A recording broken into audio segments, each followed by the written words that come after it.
DA আন্দোলন নিয়ে আপনারা দীর্ঘদিন ধরে ডিএ দাবিতে আন্দোলন করছেন। আজকে ডিএ আন্দোলনের একটা হবে মনে মনে করা হয়েছিল, কিন্তু সেটা না হয়ে সপ্তম পে কমিশন গঠন করা হয়। আপনার প্রতিক্রিয়া? আমাদের লড়াইটা শুধুমাত্র ডিএ কেন্দ্রিক কিন্তু ছিল না। আমাদের লড়াইটা ছিল শূন্য পদে স্থায়ী নিয়োগ, আমাদের লড়াইটা ছিল অস্থায়ী কর্মচারীদের স্থায়ীকরণের বিষয়, এই সমস্ত কিছুগুলোই ছিল।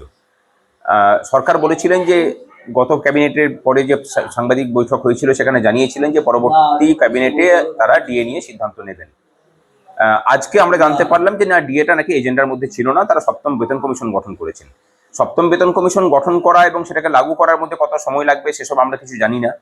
সপ্তম বেতন কমিশন কোন কোন বিষয়গুলোকে নিয়ে কাজ করবে আমরা সেটাও কিছু জানি না। আমরা জানতে পারছি না যে ইমিডিয়েটলি তার কোনো, এবং এটা খুব পরিষ্কার যে ইমিডিয়েটলি তার কোনো ফিনান্সিয়াল ইমপ্লিকেশন সরকারের উপর পড়ছেও না। আমরা যে কথাটা বলেছিলাম বারবার করে এবং বলেও আসছি যে মানে কেন্দ্রের সাথে বা অন্যান্য রাজ্যের কর্মচারীদের সাথে আমাদের ডিএর যে পার্থক্য আকাশ জমিনের জায়গাতে দাঁড়িয়েছে, ভোটের আগেও তারা এই বিষয়টাকে নিয়ে তখন যারা বিরোধী ছিলেন তারা সরব হয়েছিলেন। তাদের কাছে তো এই আশাটা থাকবেই যে তারা ইমিডিয়েটলি সেই বিষয়গুলোকে পূর্ণতা দেওয়ার দিকে নিয়ে যাবেন। আমরা ধৈর্য রাখছি, অধৈর্য হচ্ছি না। আশা করি পরবর্তী কোনো বৈঠকে তারা সিদ্ধান্ত নিয়ে বকেয়া ডিও মহার্ঘ ভাতার বিষয়টাকে সামনে নিয়ে এসে সেগুলোকে কার্যকরী ভূমিকা গ্রহণ করবেন। অস্থায়ী কর্মচারীদের বিভিন্ন সেক্টরের বিষয়গুলোকে নিয়েও তারা পদক্ষেপ গ্রহণ করবেন।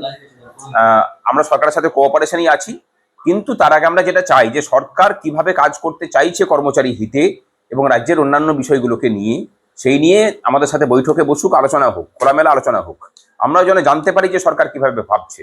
পূর্বতন সরকারের মতো কর্মচারীদের জন্য দরজা বন্ধ করে দেওয়ার রাস্তা যেন না হয়। আর দ্বিতীয় বিষয় হচ্ছে যে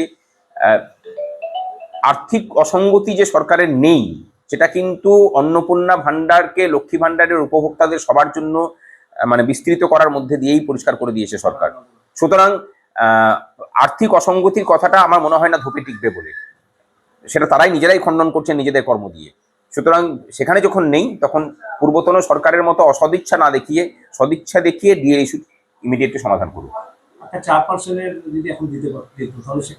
হ্যাঁ, সেটা তো একটা ব্যাপার ছিল যে গত সরকার অন্তর্বর্তী বাজেটে 4% মহার্ঘ ভাতার কথা ঘোষণা করে গিয়েছিলেন এবং 1 এপ্রিল থেকে সেটা দেওয়ার কথা বলেছিলেন। গত সরকার সেটা ঘোষণা করেনি, নোটিফিকেশন বের করেনি। এই সরকার অন্তত সেটাও করতে পারতো যে সেই নোটিফিকেশনটাকেও মানে বের করিয়ে দিতে পারতো।